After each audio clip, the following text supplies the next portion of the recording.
So, welcome all of you for today's session. Today's topic of discussion is karma. So, we will do small prayers before we get started.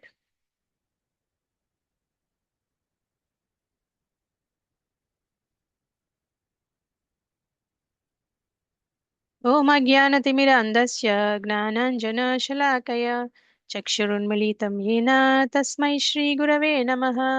श्रीचैतन्यमनोभीष्टं स्थापितं येन भूतले स्वयं रूप कदा मह्यं ददाति स्वपदान्तिकं।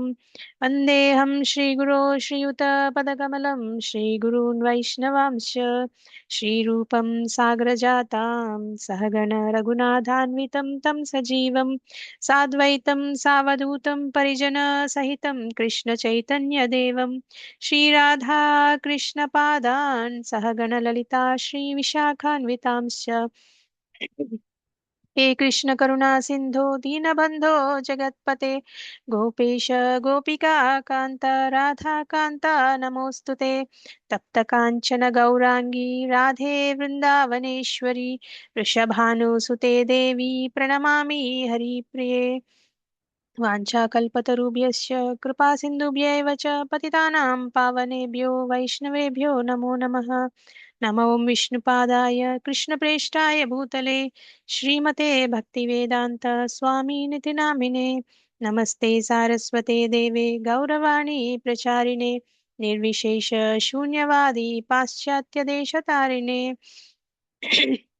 जय श्री कृष्ण चैतन्य प्रभु नित्यानंद श्री अद्वैत गदाधर श्रीवासादि गौर भक्तवृंद हरे कृष्णा कृष्ण कृष्ण हरे हरे हरे राम राम राम हरे हरे जय जय श्री चैतन्य जय नित्यानंद जय अद्वैत चंद्र जय गौर भक्तवृंद ॐ नमो भगवते वासुदेवाय ॐ नमो भगवते वासुदेवाय ॐ नमो भगवते वासुदेवाय नारायणं नमस्कृत्यं नरं चैव नरोत्तमं देवीं सरस्वतीं व्यासं ततो जयमुदीरयेत् नष्टप्रायेषु भद्रेषु नित्यं भागवत सेवया भगवती उत्तमश्लोके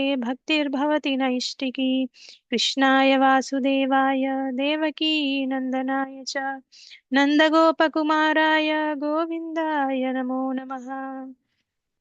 मुखं करोति वाचालं पङ्गुं लङ्घयते गिरिं यत्कृपातमहं वन्दे श्रीगुरुं दीनतारणं परमानन्दमाधवं श्रीचैतन्य ईश्वरम्। श्री श्री राधा मदन मोहन की जय, श्री श्री गौर निताई की जय, श्री श्री श्री जगन्नाथ बलराम सुभद्रा मैया की जय, जगत गुरु पतित पावन श्रील प्रभुपाद की जय, अनंत कोटि वैष्णव वृंद की जय, श्रीमद् भगवद गीता की जय। गीता गौर प्रेमानंदे Hari Hari. Thank you so much, Mataji and Prabhuji, for joining today's session. So today's topic is karma. So far we have completed the introduction and we talked about Jiva yesterday. And today's topic is karma. Do anyone remember what are the five important topics that we discussed that we will be covering during these sessions? We also have discussed about the acronym, right? 3J, 2K. Yes, Anybody want Mataji. to? So can you tell Mataji what are they? Jagat, Jiva, Jagadish, Kala, Karma. Hari Bol, Hari Bol Mataji. So we will discuss about karma today. So before we go deeper into today's discussion, let me briefly introduce what karma actually means. So because many misunderstand karma, so karma simply means action. And according to Bhagavad Gita, every action produces a reaction, and nothing happens randomly. So Krishna clearly says that he is equal to all living beings and the well-wisher of everyone. So the inequalities that we see in life are not because God is partial, but because we are experiencing the results of our own past actions. So karma works just like a perfect law, similar to a court system. The same law applies to everybody, right? In court also, but the results may be different based on what they have done, what action that they have done. So Krishna as Paramatma is present in our heart, and he witnesses and he sanctions and he ensures that justice is perfectly delivered. So the good news is the human life is not meant just to suffer or enjoy karma. We will discuss in detail what exactly is human life meant for, and it is meant for understanding karma and rise above it through devotional service. That's what we will be discussing going forward. So that is why Krishna explains karma not to frighten us, but to lead us towards devotion. So devotion is the only path which frees us from all the reactions that we acquire through karma. So with this understanding, let's now begin today's class. So because we, whether we accept it or not, every single one of us here is already living under the law of karma. So that's what it is. So let us see what we are going to cover today. So we are going to cover recognize the disparities in this world and identify the reasons behind the inequalities, understand the laws of the universal government, and learn the way of the action. So these are the topics that we are going to discuss today. So usually when karma comes into picture, the only question we ask is, do we understand it? Are we being controlled by it unknowingly? So Srila Prabhupada used to say that Bhagavad Gita is not meant for scholars only. It is meant for every human being who is suffering from karma. So that means it is for every one of us. So let's see. Uh, so let me ask you a simple question. So when you look around this world, do you see equality? No, Mataji. No, right? So if we observe the world around us, we see some people are born very beautiful. If you look at the pictures also, some people are not very beautiful, and some are born in wealthy families, some are in poor families, and some struggle for basic necessities also. And some people are extremely strong, healthy, energetic, but some suffer from weakness and illness even from the childhood. So these are the inequalities that we usually see. Now, here is an important point. None of us chose these starting conditions. A child does not apply like we apply for a job, right? A child does not apply for a family before taking birth. So naturally, the human heart asks, why? Why am I like this? Why is someone else like that? So this question is there for every one of us, right? So that is the intelligent awakening. I think every one of us think why some people are like this, some people are like different, and why am I like this, etc. These are the regular questions everybody will get. So let us try to understand this. Is God partial? So many people quietly carry this doubt in their heart. I think many of us also will have this doubt, and we also think if God exists, if God is loving, why does it happen? If God exists, why will this happen like this? So those are there are many questions in our mind. Then why does he allow such inequalities? Also we think about. Some even go further and say maybe God favors only wealthy people, only some people. So now we have answers to all these questions in Bhagavad Gita. Krishna clearly says in Gita uh, 9.29, ninth chapter 29 shloka, samoham sarvabhuteshu na me dveshyosti na priyah ye bhajanti tu mam bhaktya mai te teshu chapyaham. So what is he saying in this shloka? He says, I am not biased towards anyone, nor do I envy anyone. I treat all living beings equally. However, one who serves me with devotion, that person shares a special relationship with me. I am close to that person, and that person is close to me. So this is what Krishna says. That means he says he's not biased, he's not envious, and he treats every living being equally. But only difference is, for example, if you take a family of two children, and one child goes to the mother and hugs the mother and shows love, the other child will not go to the mother. So mother usually will reciprocate with the child who goes and hugs, right? And You may not say that this is disparity. The mother is hugging one child, is not hugging another child. Is that a disparity? No, No, Mataji. right? So Krishna is also saying that even though I am equal to everybody, whoever approaches me, that person, whoever shares that special relationship with me, I am close to that person, and that person is close to me. So, and Krishna also said this in fifth chapter. Yesterday also we discussed about it. 5.29. Bhoktaram yajna tapasam sarvaloka maheshwaram surdam sarvabhutanam gnatva mam shanti mrichyati. So what did he say? Suhrudam sarvabhutanam. He says, I am the well wisher of every living being. So, if God Himself says, I am impartial, I am everyone's well-wisher. These two things he already told in Bhagavad Gita. Then logically, the suffering we see cannot be because God is biased. Is it right or not? Because God Himself is saying I'm impartial. God Himself is saying I'm everyone's well-wisher. So where is the difference coming from? So why do bad things happen to good people? We all have this question, yes or no? Do we have this question? No? Yes, Mataji. Okay. Yeah. So if God is impartial, then why is this discrimination is what we will usually find out. But there is something called court of law analogy. Srila Prabhupada says, Srila Prabhupada often gives a very powerful example. Imagine a courtroom, two people are standing before the judge. One person is sentenced to prison, another person is rewarded. So now tell me honestly, is the judge partial? No. No, right? So the same law book is applied to both. Even the person who is in prison, person who is rewarded, the same law book is applied for both the scenarios. The difference is their actions only, not the judge's mood. So judge is not partial. So the judge is not emotional. He does not say, "Oh, I like this person more," and so he. It's not like that, right? He doesn't like somebody. He doesn't. He likes somebody and he doesn't like somebody. It's not like that. He is not emotional. He is not taking anything personal there. He simply applies the law in the books. So in the same way, Krishna does not sit somewhere and deciding today I will make this person suffer and I'll make that person enjoy, etc. That would not happen. Instead, Krishna establishes laws, just like the government establishes laws. Those laws are called laws of karma. So that we need to understand. So karma simply means action. Every action produces a reaction. We already accept this, even physical level, material level also. We all learned Newton's third law, right? Every action has an equal and opposite reaction materially. Now, Bhagavad Gita goes little more deeper. It says not only physical actions, but mental desires, intentions, choices also create reactions. If I knowingly harm someone, it leaves an imprint. And if I knowingly help someone, it also leaves an imprint. So these imprints, they do not disappear.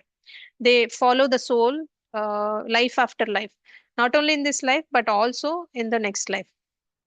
So then we might question why reactions don't come immediately. So did you ever think about it? So that person has done very wrong thing and he's not suffering. Did you ever thought about it? We usually think about it, right? If somebody has done something very abominable, a very wrong thing, we usually think, okay, this person is not getting punished by God. We usually have that idea, right? Yes or no? Yes, Mataji. Yeah. So if karma is real, why do bad people sometimes enjoy and good people suffer? So that's a question that everyone has. Reactions do not always come immediately. Just like you plant a seed today, you get fruit after some time. So that means your karma also has to fructify.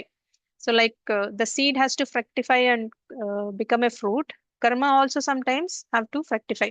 Some reactions are immediate, some are delayed, and some come in future lives also, not if not in this life. So, Krishna explains this very clearly when he says that the soul carries impressions from past actions. That is why two people doing the same effort today may get different results. So there are two people who are working in a same job or doing the same amount of effort to for the family, but the results may be different. So that is one of the reasons because it is because of the karma. Now another natural question comes: who is keeping track of all this? Because we forget, society forgets, history forgets. So as soon as we leave the body, everybody forgets about us, right? Maybe family will remember for few years, but later on they get into their own activities and they keep forgetting. Once in a while they may remember, once in a year or something. But Krishna answers this beautifully. सर्वस्य चाहं हृदि सन्निविष्टो मत्तः स्मृतिर्ज्ञानमपोहनं च वेदैश्च सर्वैरहमेव वेद्यो वेदान्तकृद्वेदविदेव चाहम्. So he says, I am seated in the heart of every living being. So he says, I reside in the hearts of all living entities, and it is from me that remembrance, knowledge, and forgetfulness comes. And all the Vedas are meant to lead one to know me only. And he says, I am the compiler of the Vedanta, and he also says, I am the ultimate knower of the Vedas.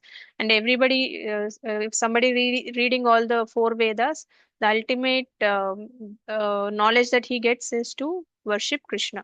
So Krishna is present as Paramatma, the super soul, and he is the witness, he is the permit giver, and he is the remembrance giver. So we have some desire uh, inside our mind, and that remembrance also is given by Krishna. For example, in the past life, you were longing for one fruit, and all of a sudden you will have that desire in this life also. Krishna as Paramatma will give us that remembrance, telling that okay, you like this fruit, this is in front of you, you want to eat, right? So those kind of instructions will come from Paramatma. So nothing is lost, so but it is not to punish us but to educate the soul. So who decides what type of body we get? So after passing through millions of species, the soul finally gets a human body. Yesterday we discussed about it, right? 84 lakh species. Now here is the key point. In animal life, there is no moral choice. A tiger kills, but that is its food. It is not sinful for the tiger. But if a man kills, it is a sin. But if a tiger kills for food, it is not sinful. If a dog fights, it is instinct. It is not a sin. But if human beings but human beings do such kind of abominable activities, it is a sin because human beings have that consciousness to discriminate. So that's the reason why human beings have to act in a way, in a way they are supposed to act. So we can ask, should I do this or not? The power of discrimination is the turning point of karma.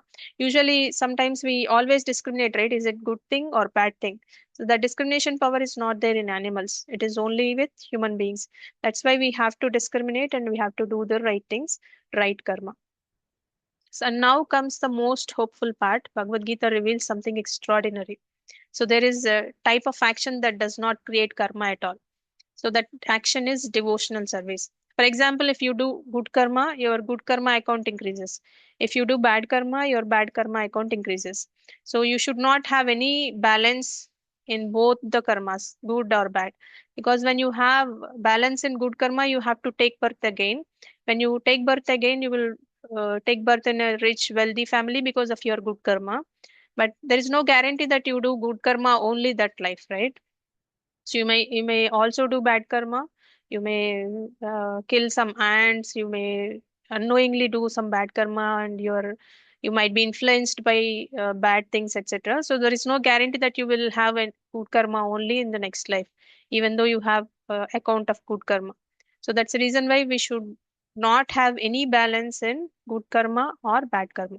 So when an action is done for Krishna, not for our desire, it does not bind the soul. So good karma also binds the soul, bad karma also binds the soul. Binding means you have to take birth again and again. So you will be in the cycle of birth and death. So that's the reason why you have to keep Krishna in the center and do all activities for Krishna.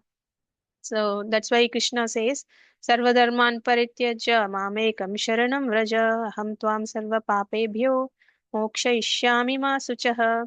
So he says, give up all varieties of dharma and simply surrender unto me.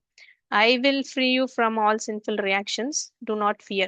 So that is the statement that he tells in Bhagavad Gita towards the end. So he clearly mentions, give up all varieties of dharma and simply surrender unto me. So that will help you come out of all sinful reactions. And you don't need to fear. I will take care of everything, is what Krishna says. So he says, give up all other paths and surrender unto me. So this is the last shloka of Bhagavad Gita. And this is not an emotional surrender, but he's saying, understand the instructions that I've given in Bhagavad Gita and then surrender. So let's go deeper into why knowledge alone is not enough, why people act wrongly even when they know better. So many times it happens for all of us, right? We know that it is not good, but we still do that. How that desire overpowers intelligence and how can we come out of it is what we will now discuss. So now we understood that God is impartial, law of karma is equal for all, and human life gives us discrimination power so that we can act accordingly to choose good things. And bhakti frees us from all reactions. This is what we have learned. And now let us be very honest um and ask this practical question. So we usually get this question. All of us, I think everybody will get this question. Let me ask you something very simple. Have you ever experienced that we know doing something is wrong, but we still do it? Do you all have this experience? Yes, Mataji. Yes, right. So eating junk food is not good for health. That means doing that is wrong, but we still do it. And smokers, they know that smoking is harmful, but still they smoke. And lying also creates trouble. We know that if I tell a lie, it creates trouble. The consequences will be bad. I will have to lie again and again to cover up the lie, but still we lie. And anger destroys relationships. We know that. But at the moment, we cannot control the anger. We know that it is bad, but still we do it. And laziness also ruins potential, but still we'll become lazy at times. We still do all those things, right? So the question is, if knowledge is there that this is not good for us, but why does that behavior not change? So this question was also asked by Arjuna during the conversation with Krishna.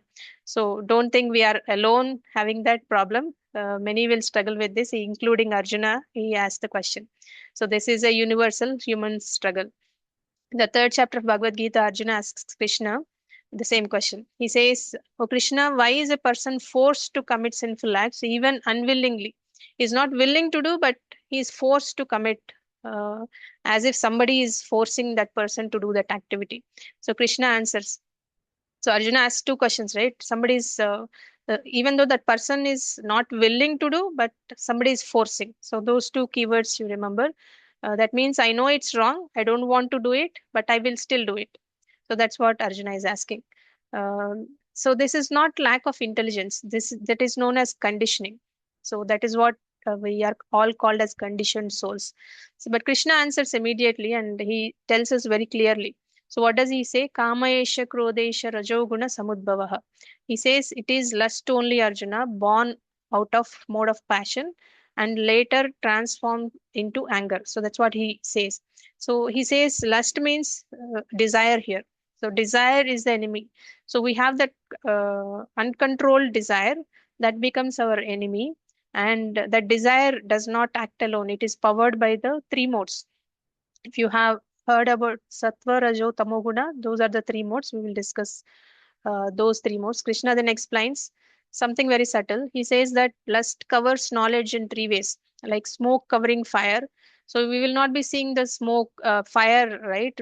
We from the far away distance we can only see the smoke, like dust covering a mirror. So if a mirror is covered by dust, we'll not be able to see our image, like a womb covering an embryo. So these are the three things that we need to remember. That means knowledge is there, but it is covered. So a person may be educated, intelligent, and he has moral values, but at the moment of temptation, intelligent is overpowered. So that means the fire is not seen because smoke is covering it. So that's why doctors also smoke, spiritual people also fall, intelligent people act ignorantly. So this is the influence of guna. So let us understand something very important. We are not acting independently all the time. So Krishna says, Prakrite kriyamanani gunai karmani sarvashah. All activities are carried out by the three modes of material nature. So sattva, rajo, tamoguna, and means mode of goodness, mode of passion, mode of ignorance. So when a person is in sattva, he will have clarity and he can restrain from the desires. When a person is in rajoguna, the desire dominates. There is no clarity, restlessness will be there. And when a person is tamoguna, he will always be lazy and he's confused and he will do all bad things. So behavior is not random, it is driven by the modes of nature. So many people think I'll just control myself. But Krishna says just suppressing the desire for some time will not help. Suppression without purification leads to explosion, is what Krishna says. That means you will be able to control for some time and then you will not be able to control. At that moment, you will stop controlling and that will explode. That means your desire increases more and more. For example, if you fast for Ekadashi, If you don't have faith in God, and if you fast for Ekadashi, after the fasting is done, you may be able to control that one day, but after fasting is done, will you eat a lot or not? Did you ever try Ekadashi fasting or any other fasting? So that suppression without purification will lead to explosion, is what Krishna says. So Krishna also advises replace that lower taste with higher taste. So that how do we do that? Bhakti gives that inner strength. So he says param drishtva nivartate. So one gives up lower taste by experiencing a higher taste. So when the heart experiences connection with Krishna, so then we will be able to have that higher taste. For example, if you take a small boy who is addicted to mobile phone, and he keeps on looking at the mobile phone and watching the reels and all, and the mother comes and takes away his phone, what happens? He'll become angry. Yes or no?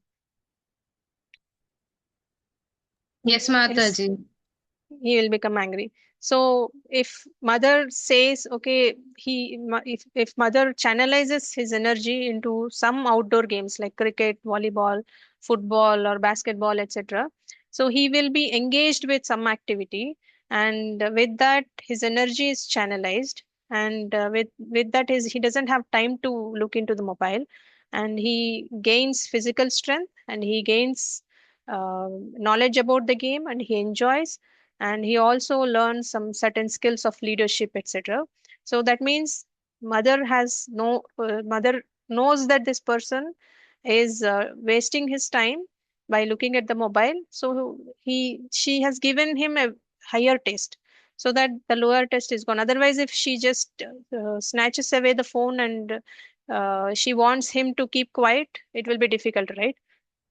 Is it difficult, or this is good way?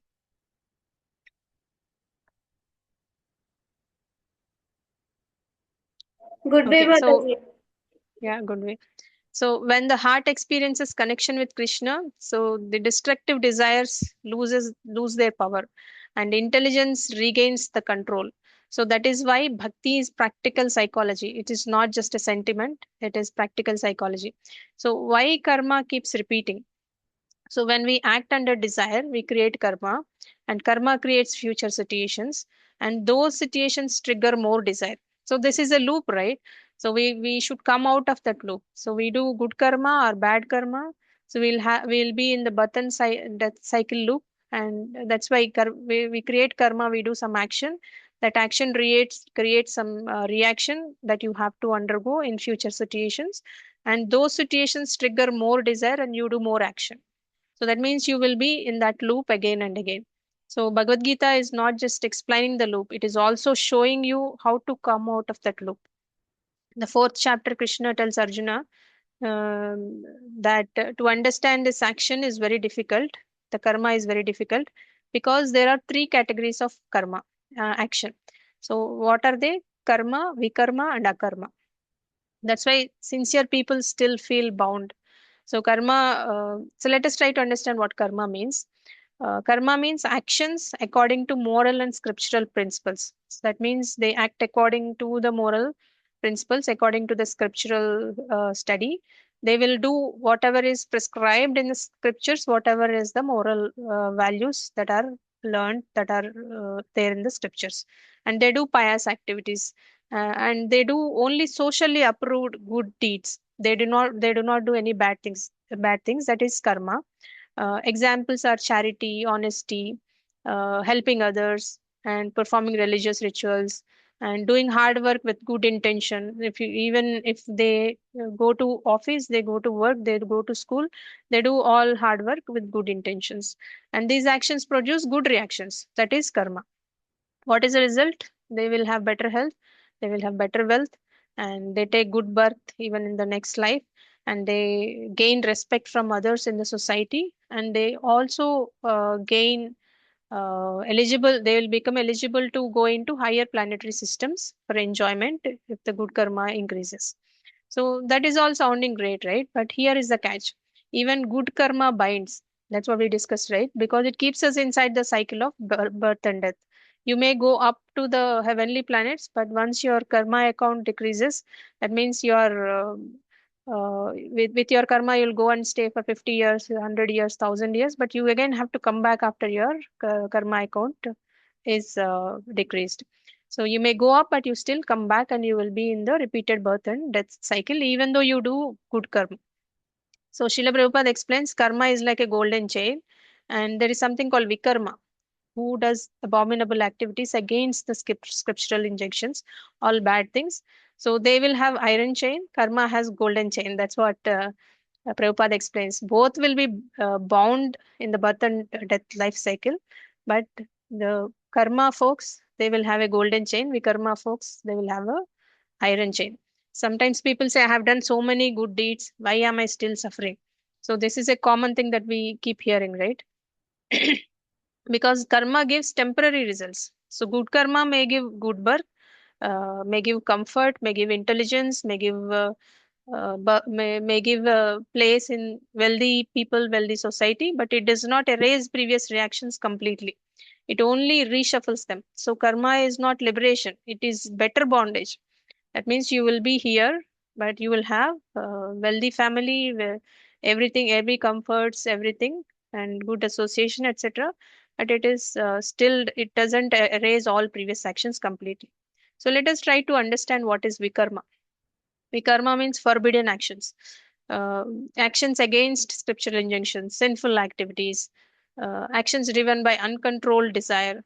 For example, somebody doing violence for their pleasure, and cheating, and intoxication, and exploitation, cruelty, harming somebody. These are all vikarma.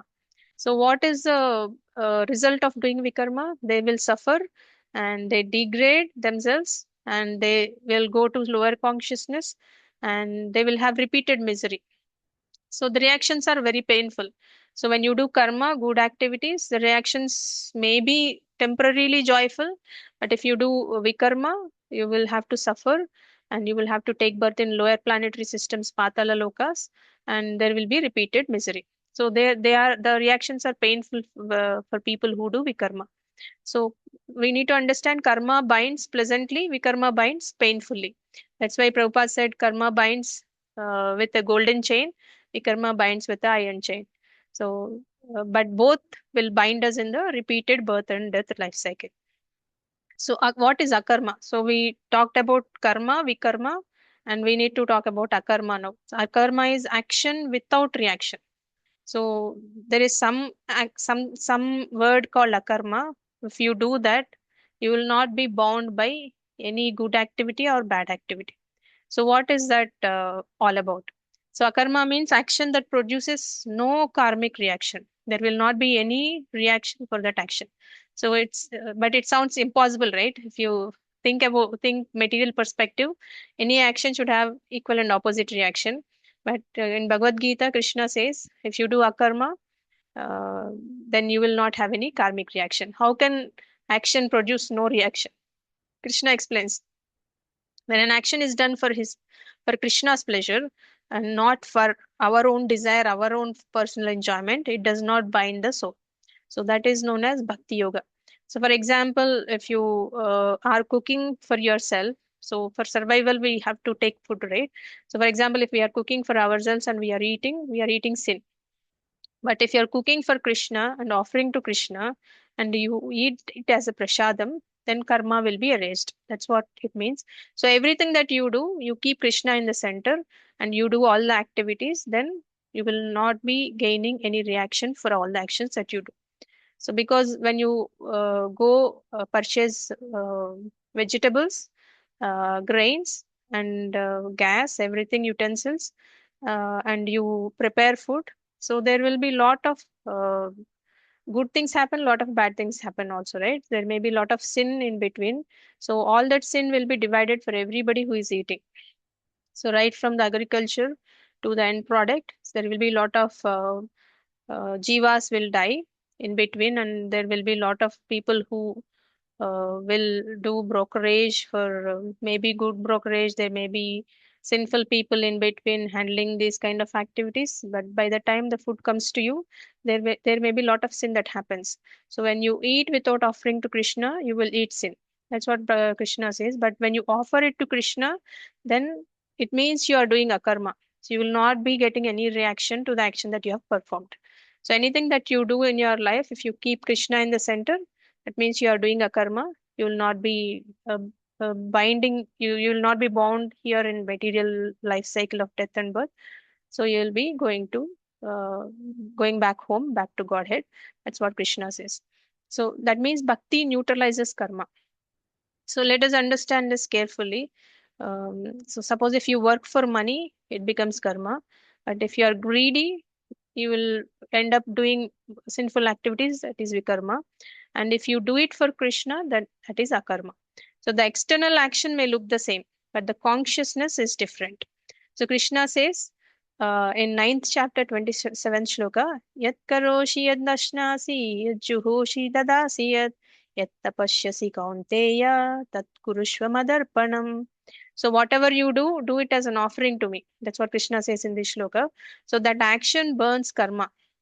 Instead of creating a reaction, it burns the action, it burns the reaction and will not be getting any reaction to the karma that you do if you offer it to Krishna. So Srila Prabhupada gives a beautiful analogy. So there is a fire, the fire burns dry wood, wet wood, old wood, new wood, anything you put in the fire, it burns, right? Similarly, bhakti burns your past karma, present karma, future karma. So that's what Prabhupada usually takes this example. So that is why bhakti is not just good activity; it is a transcendental activity. So which creates no reaction for your karma. So now we have reached an understanding of what binds us. What binds us? Good karma binds us. Bad karma also binds us. Both of them binds us. What frees us? Devotion. Bhakti will free us from all the karma. And we will let us understand how moods shape our daily life, why habits are hard to change, and how to practically come from tamas to rajas to sattva to bhakti. So if you look at it, right, we cannot directly, suppose if we are in tamoguna, we cannot directly go to bhakti. Maybe we can go step by step. We will go to rajoguna, we'll go to sattvaguna, and then we will become, we'll go to shuddha sattva. Shuddha sattva is bhakti. So there, this is where the Gita becomes daily life applicable. So when you read Bhagavad Gita, it's not just having that knowledge in your ears. So you have to practically apply it in your day to day life. Then only it will be helpful. So we have understood something very important now. Not all actions are equal. Consciousness behind action that matters, and bhakti is kind of doing an action, and but it will not give you any reaction. So, but we get we get a natural question, right? If bhakti is so powerful, if knowledge is there, then why is change still difficult? Why do habits pull us back? The answer lies in the topic Krishna explains very scientifically. So he says the modes of material nature that we discussed, right? We usually think I am acting independently, but Bhagavad Gita gives a very good insight for us. In Bhagavad Gita, Krishna says all activities are carried out by the modes of material nature. That means when we are in material world, we are influenced by modes of material nature. So most of the time, we are being acted upon, not we are being acted upon, but not acting freely. So that's what we need to understand. The modes are like currents in a river. If you don't consciously swim, the current decides your direction. So when you are going in a river and there is one way the current is flowing, and you have to look at it when you are swimming. You have to understand where do you want to go, where is the current flowing, how do you make it work for you, right? So that way you also have to work on the modes of nature. So we discussed, right, this, there are three gunas, three modes of nature: sattva, raja, tamo. Sattva is goodness, raja is passion, tama is ignorance. That means every thought that we have, every habit, and every reaction that arises from these three modes, um, no one is free from these modes. Even animals are under these modes. The difference is humans can observe and rise above the modes. So we can understand, okay, these are the three modes. We have to come out of these modes. We have to do bhakti to come out of these modes. And then we will not incur any reaction to the action. Animals will not have that consciousness, right? But humans can discriminate. So let us start with tamoguna because many problems originate here. So tamoguna is characterized by we discussed about it, right? Laziness, and they will be always procrastinating, and they will always have confusion, and they do not know what is good, what is bad, and they always escape, and they do not have good habits also. So Krishna says that that is known as tamasic intelligence, and they do mistakes and they avoid responsibility, they prefer sleeping always, and also take intoxication, etc. So sometimes if you take real life example, there are people who know something which is very important to be done that day, but they postpone endlessly. They don't do it. They will think that, okay, I'll do tomorrow, I will do day after tomorrow, and then day after tomorrow comes, they will still say, tell the same, I will do tomorrow. So they will also do they do scrolling mindlessly while they have to do a lot of duties, and the duties are piling up, but they still do scrolling mindlessly, and they will have numbing pain instead of solving problems. So that's the reason why they are giving, they might have some temporary relief, but in the long term they will damage themselves. That's why Krishna says tamoguna leads to downward planets, so they will take birth in patala lokas. One second.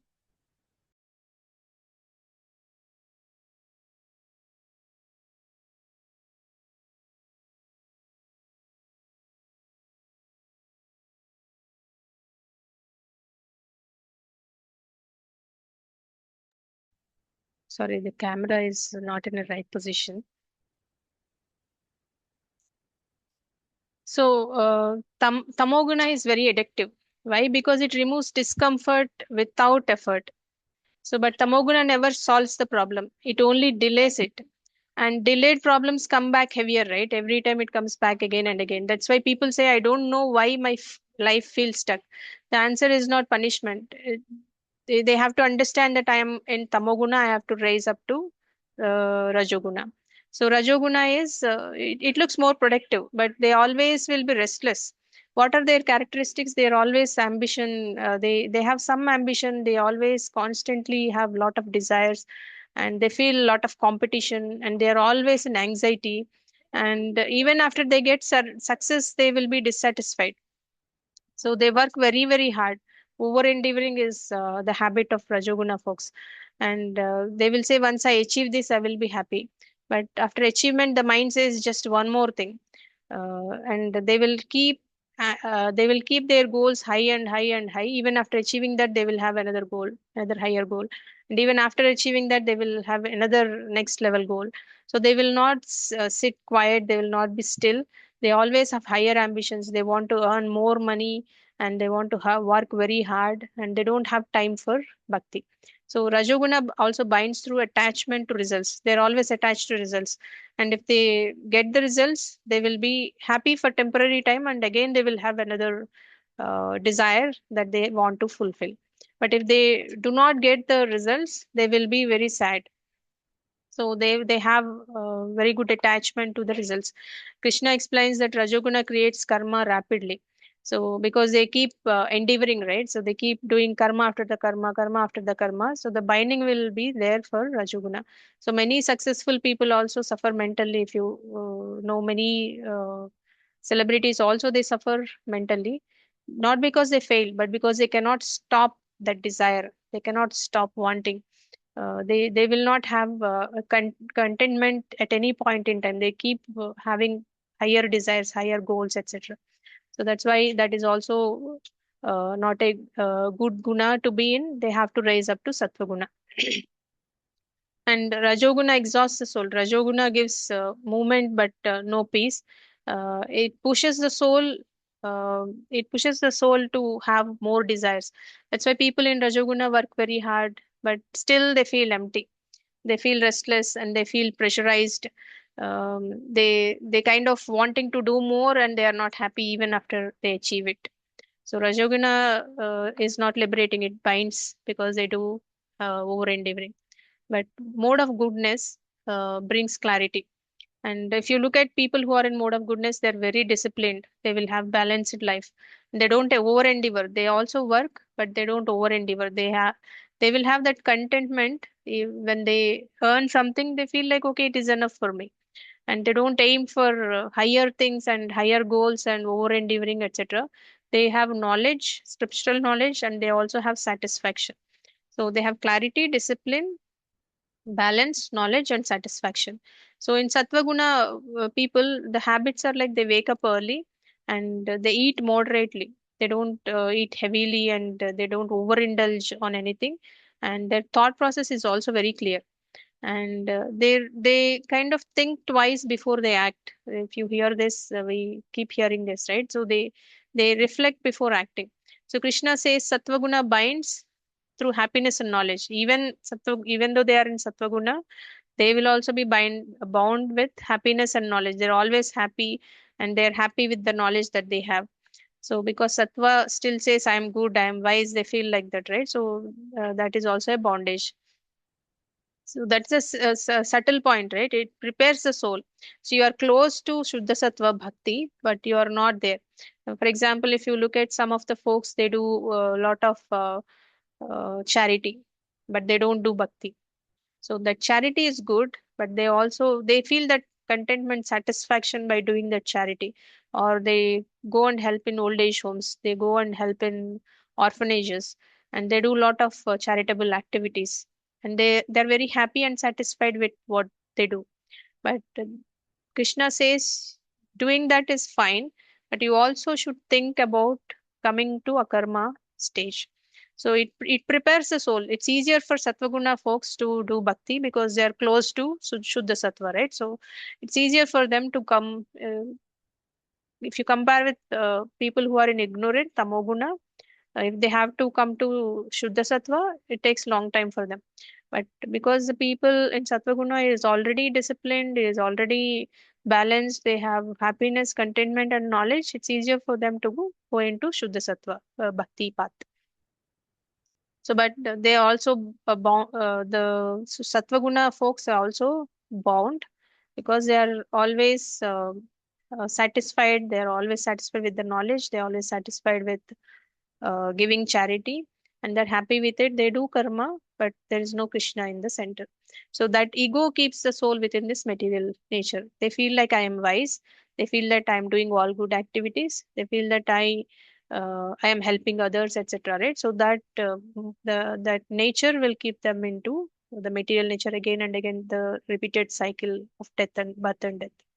So what is beyond sattva? We discussed bhakti, right? Bhakti is beyond the modes, beyond these three modes, and it is also called nirguna.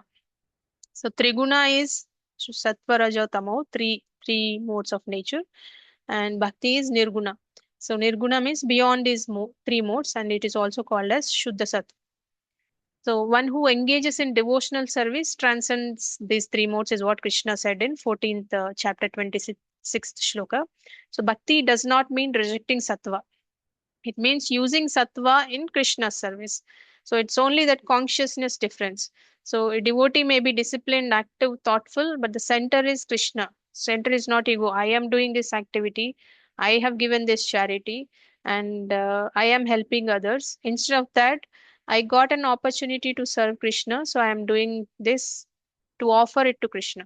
So that will be the consciousness. Only that consciousness is the difference between sattva and shuddha sattva, the bhakti mode, nirguna. So Srila Prabhupada repeatedly says that it happens only with association. So you become like the people you associate with. So if you associate with people in tamoguna, then you will become you will your activities will also become tamoguna activities, and you will increase the carelessness, everything, right? The procrastination, whatever we discussed. And if you associate with people in rajoguna, you will have that competitive mentality. So you want to achieve more, and you want to over endeavor, and you don't have time for bhakti and all, right? So that is rajoguna. And sattva increases with thoughtful company.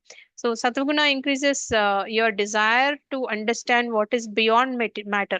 So you will try to understand what is spirituality, and who am I, and what is the purpose of my life, why did I take human life, and what should I do, etc. Those questions will arise, and you seek knowledge, and then bhakti will increase. So that's why if you associate with devotees, you will come into nirguna, and you will transcend all these three modes.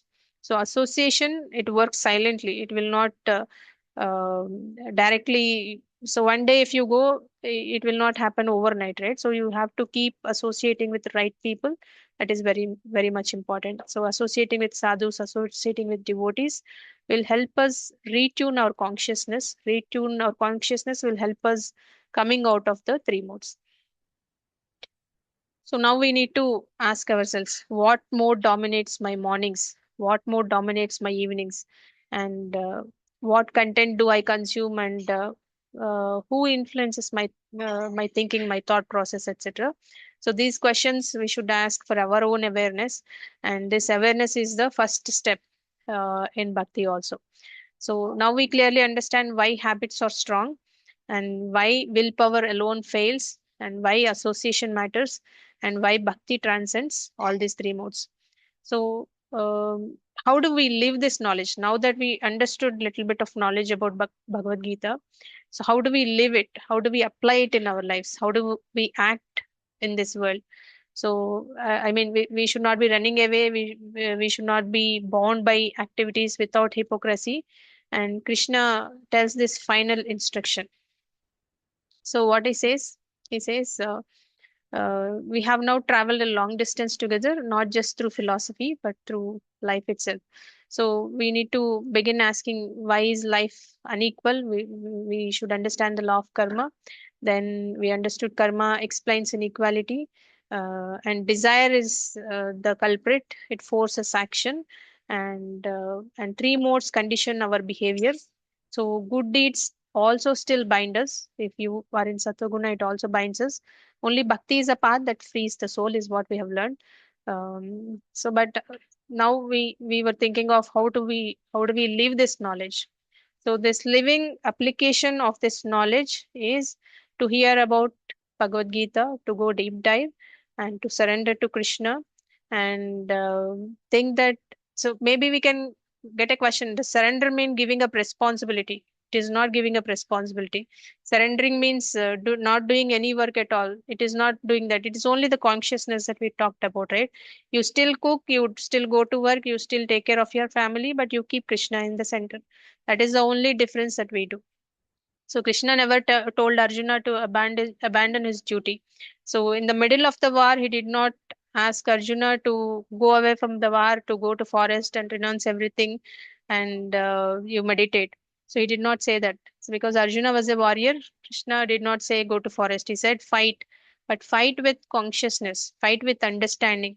So surrender does not mean inaction. It means doing action in a right way, by keeping Krishna in the center. So that is most important thing that we need to learn. When karma comes into picture, we still do karma, but we wanted to make it to akarma. So that means we will not be bound by any reaction of the karma that we are doing. So when we act without attachment to the result, without ego, and we offer that action to Krishna, then we will not be bound by karma. So that is the essence of akarma. We will still work, we will still struggle, we may succeed, we may fail, but we keep Krishna in the center. So that is the secret that we have to learn from today's class.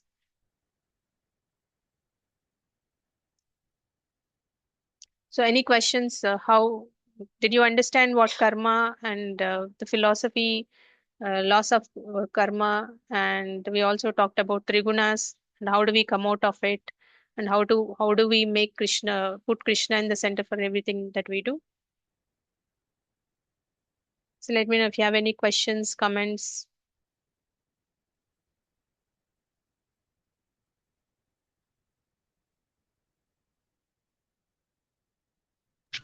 Hare Krishna Mataji.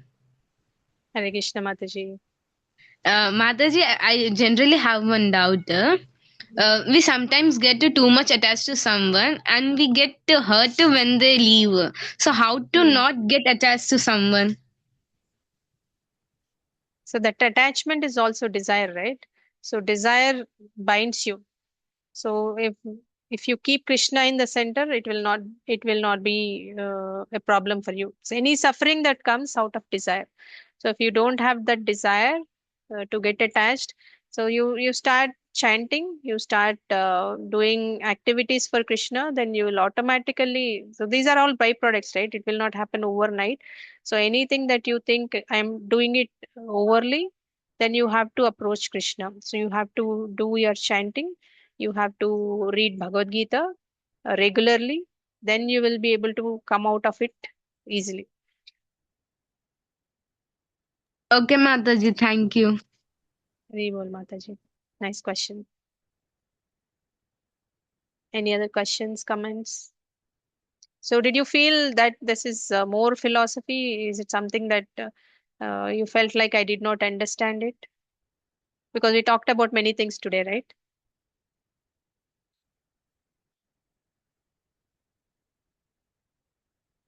Are you able to follow or not following?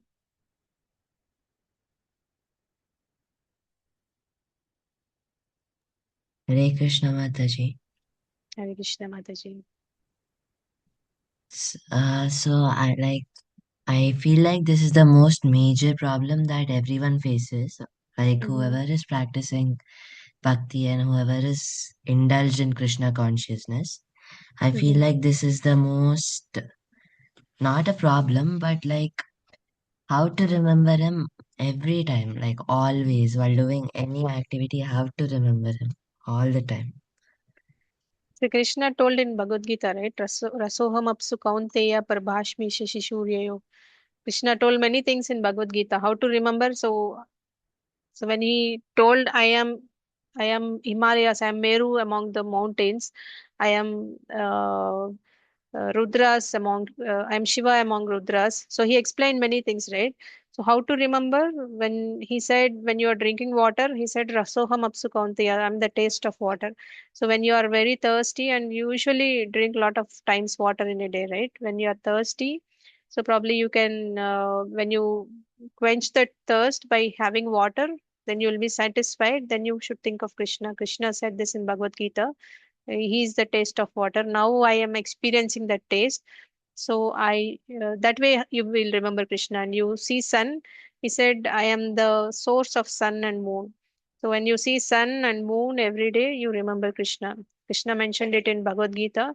So this the source of light for sun and moon is coming from Krishna. So that's how we remember Krishna every day. So that's the reason why Shravanam is important, reading is important, and chanting is important. So these three things should balance. It doesn't mean that you should chant throughout 24 hours, but you should have some time for chanting, some time for reading, some time for listening. So that's how you remember Krishna. So if you love somebody, you want to spend time with that person, right? Isn't it? Yes, Mataji. So we also should spend time for Krishna. If not 24 hours, at least 1 hour, 2 hours, as much as you can have time for Krishna, you will definitely be able to remember. For example, if you have a best friend and if you don't keep that relationship, you don't meet each other for long, you will definitely will not remember, right? So if you have that loving relationship and you are meeting every now and then only you will remember that person. The same way, we have to do these activities to remember Krishna. Thank you, Mataji. Hari Bol Mataji, nice question. Hare Krishna Mataji, Tanat Pranam. Hare Krishna Mataji.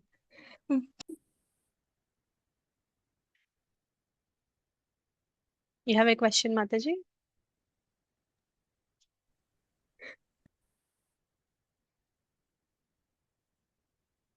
You're not audible, Mataji. The class was wonderful, Mataji. I wanted to convey that only.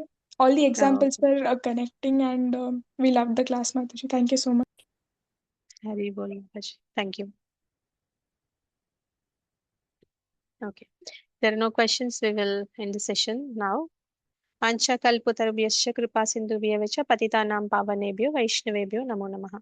See you all tomorrow. Thank you so much. Srimad Bhagavad Gita ki jai.